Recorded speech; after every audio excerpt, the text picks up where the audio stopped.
Allez, bonjour à tous, aujourd'hui on est parti pour l'analyse de Bitcoin, donc en court terme.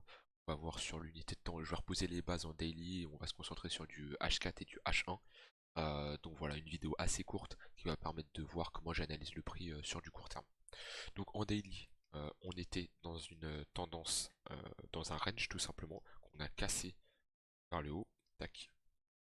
Ce range là, on l'a cassé vers le haut, on a réintégré, sauf qu'on a fait une divergence baissière. On peut voir ici le cours qui fait un nouveau plus haut, alors que le MACD qui fait un plus bas.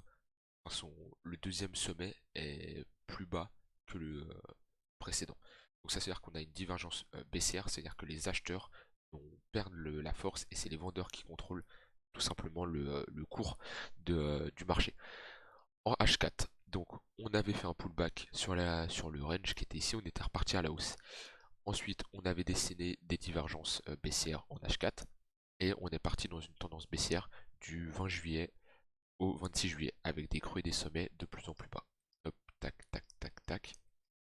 Ensuite, on a marqué ici, on a pris la liquidité de tous les stop loss qui étaient placés à ce niveau-là.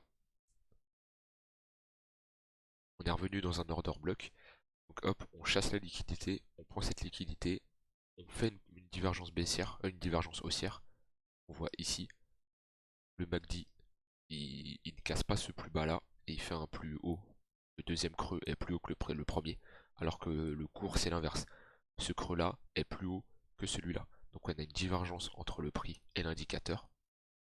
Ça, on voit très bien. La divergence est validée qu'on casse ce niveau-là, donc à partir du 27 juillet à 10 h, sur cette bougie-là.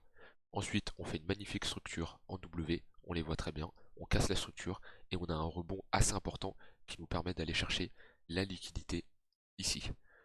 Donc maintenant, on est sur quel niveau? Déjà, très important, j'en avais parlé dans la vidéo analyse du Bitcoin il y a 2-3 jours.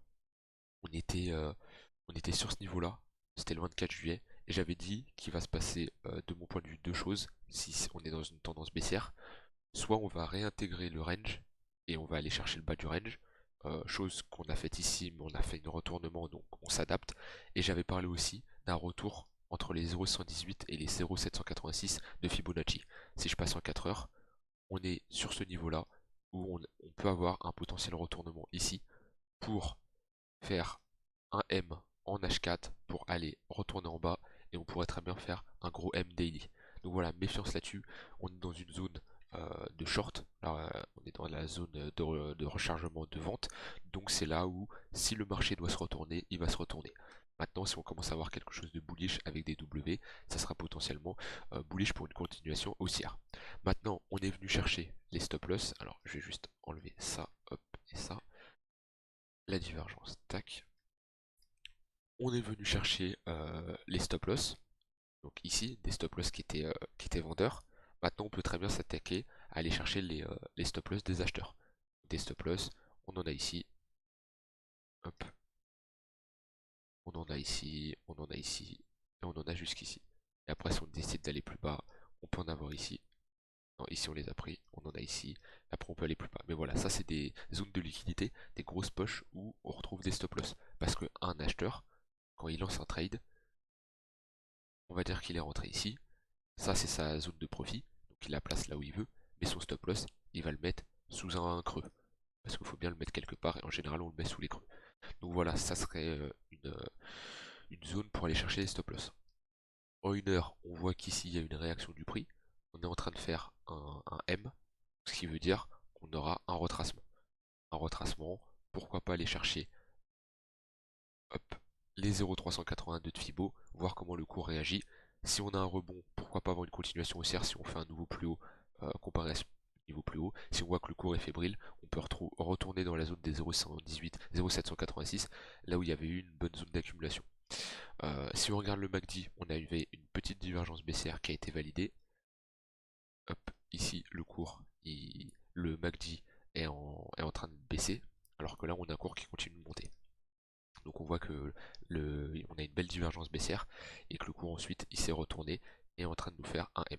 Donc là pour moi on est dans un marché. Alors il faut vraiment différencier les traders et les investisseurs. Pour les traders, il y a des opportunités, et ça va dépendre de votre profil et de votre stratégie. Je ne peux pas m'adapter à vous parce que je ne vous connais pas personnellement. Maintenant, on va parler des investisseurs. De mon point de vue, on est dans une zone, si je me mets en daily, on est dans une zone où il n'y a rien à faire. Il faut juste patienter. Pour ceux qui font du DCA, on est toujours dans des zones intéressantes, mais quelqu'un qui veut acheter un bon bottom, il faudra attendre au moins un retour au niveau des 18-19 000.